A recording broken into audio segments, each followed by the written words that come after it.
জীবন্ত প্রেত, যেখানে গল্প নয়, সত্যি ঘটনায় সবচেয়ে ভয়ঙ্কর।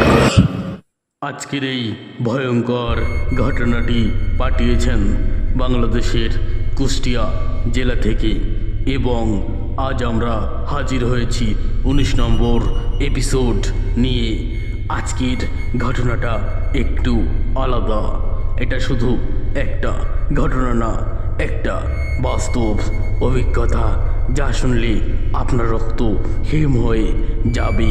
তাই মন দিয়ে শুনুন, কারণ আজকের এপিসোডটা স্পেশাল হতে চলেছে।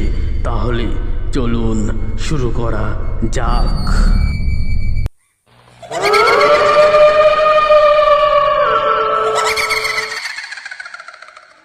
ছোটবেলা থেকে দেখে আসছি আমার আম্মু সাজতে ভালোবাসতেন। নতুন শাড়ি, কাচের চুড়ি, সুরমা, সব কিছুতেই একটা অন্যরকম ভালো লাগা ছিল তার।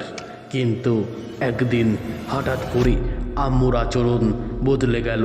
প্রথমে ছোটোখাটো অদ্ভুত ব্যাপার হচ্ছিল, কিন্তু ধীরে ধীরে সেটা আরও ভয়ঙ্কর হয়ে উঠল। আমরা যতবার ঝাড়ফুঁক করালাম ততবার সে আরও শক্তিশালী হয়ে উঠল, কারণ সে আম্মুকে ছাড়তে চায়নি। সে বলেছিল, ও আমার, আমি ওকে নিয়ে যাব। আমি, আম্মু আর আমার ছোট ভাই মহিন, আমরা তিনজন একসঙ্গে থাকতাম। আব্বু চাকরির কারণে বাইরে থাকতেন, তাই আম্মুই ছিলেন আমাদের সব কিছু। কিন্তু 2012 সালের মার্চ মাসের এক রাত সব কিছু বদলে দিল। রাত তখন 2:45। আমি ঘরে বসে মোবাইল চালাচ্ছিলাম। হঠাৎ পাশের ঘর থেকে অদ্ভুত একটা আওয়াজ এলো। প্রথমে মনে হলো আম্মু ঘুমের মধ্যে কথা বলছে, কিন্তু পরে বুঝলাম এটা কোনো সাধারণ কথা নয়। আমি আস্তে করে দরজার ফাঁক দিয়ে উকি দিলাম। আম্মু আয়নার সামনে বসে আছেন, কিন্তু আয়নার দিকে একদম স্থিরভাবে তাকিয়ে আছেন। তার ঠোঁট নড়ছে, কিন্তু কোনো শব্দ নেই। হঠাৎ আম্মু আয়নার দিকে হাত বাড়ালেন এবং আয়নার মধ্যে তার প্রতিচ্ছবিটা আম্মুর মতো দেখাচ্ছিল না। আম্মুর মুখটা ধীরে ধীরে বিকৃত হয়ে যাচ্ছিল।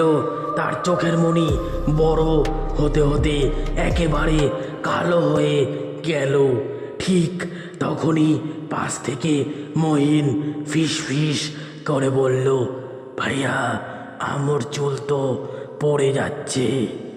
আমি তাকিয়ে দেখি আম্মুর চুল সত্যি ঝরে ঝরে নিচে পড়ছে, আর হাতের চুড়িগুলো একে একে মাটিতে ভেঙে পড়ছে। পরের দিন বিকেলে খালা এসেছিল আমাদের বাসায়। আম্মুকে দেখে কিছুক্ষণ চুপ করে থাকলেন, তারপর ফিস ফিস করে বললেন, তোর আম্মুকে দেখে কেমন যেন অস্বাভাবিক লাগছে। দাদিও কয়েকদিন পরে ফোন দিয়ে বললেন, ও কি এখনো ঠিকঠাক নামাজ পড়ে? আমি ওর গলায় অন্যরকম কণ্ঠ শুনেছি গতবার ফোনে। আমি তখন আম্মুর দিকে তাকালাম। তিনি ফ্লোরে চেয়ারে বসে আয়না পরিষ্কার করছিলেন, কিন্তু আয়নার দিকে তাকানোর ভঙ্গিটা স্বাভাবিক না। পরদিন সকালে আম্মু হঠাৎ মহিনকে ডাকলেন। মহিন দৌড়ে গিয়ে বলল, জি আম্মু। আম্মু কিছুক্ষণ মহিনের দিকে তাকিয়ে রইলেন, তারপর ফিস ফিস করে বললেন, তুই কে? মহিন হতভম্ব হয়ে আমার দিকে তাকালো। আমার পুরো শরীর ঠান্ডা হয়ে গেল। সেদিন রাত 2:45 আবার আমার ঘুম ভাঙল। আমি পাশের ঘরে উকি দিলাম। আম্মু আয়নার সামনে দাঁড়িয়ে, তার চুল এলোমেলো, গায়ের শাড়িটাও একটু খোলা।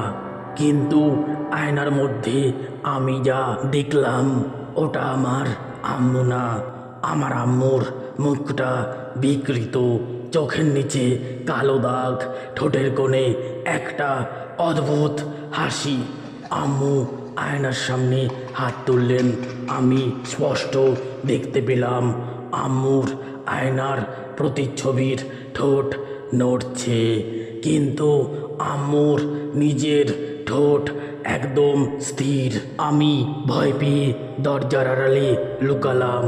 ঠিক তখনই আম্মুর প্রতিচ্ছবি ধীরে ধীরে আমার দিকে তাকালো। তারপর বিকৃত কণ্ঠে বলল, তুই দেখছিস কেন? আমি আর সহ্য করতে পারলাম না, চিৎকার দিয়ে দরজা লাগিয়ে দিলাম। সেই রাতের পর আমরা একজন হুজুরকে ডাকলাম। তিনি আম্মুর সামনে এসে কোরআনের আয়াত পড়া শুরু করলেন। প্রথমে কিছু হলো না, তারপর আম্মু বিকট শব্দে চিৎকার করলেন। তার কণ্ঠ পুরুষের মতো হয়ে গেল। তিনি জানালার দিকে দৌড়ে গেলেন, কিন্তু হুজুর দরজা আটকে দিলেন। আম্মু বিকৃত গলায় বলল, ও আমার, আমি ওকে নিয়ে যাব। 3 দিন পর সব কিছু স্বাভাবিক হয়ে গেল। আম্মু ঠিক হয়ে গেলেন, কিন্তু শেষবার যখন আম্মুর দিকে তাকালাম তখন দেখলাম আম্মুর চোখের মণির কোণে একটুখানি কালো দাগ এখনো রয়ে গেছে। আম্মু ধীরে ধীরে আমার দিকে তাকালেন, একটা রহস্যময় হাসি দিলেন। তারপর আস্তে করে ফিসফিস করে বললেন, ও এখনো আমার ভেতরে আছে।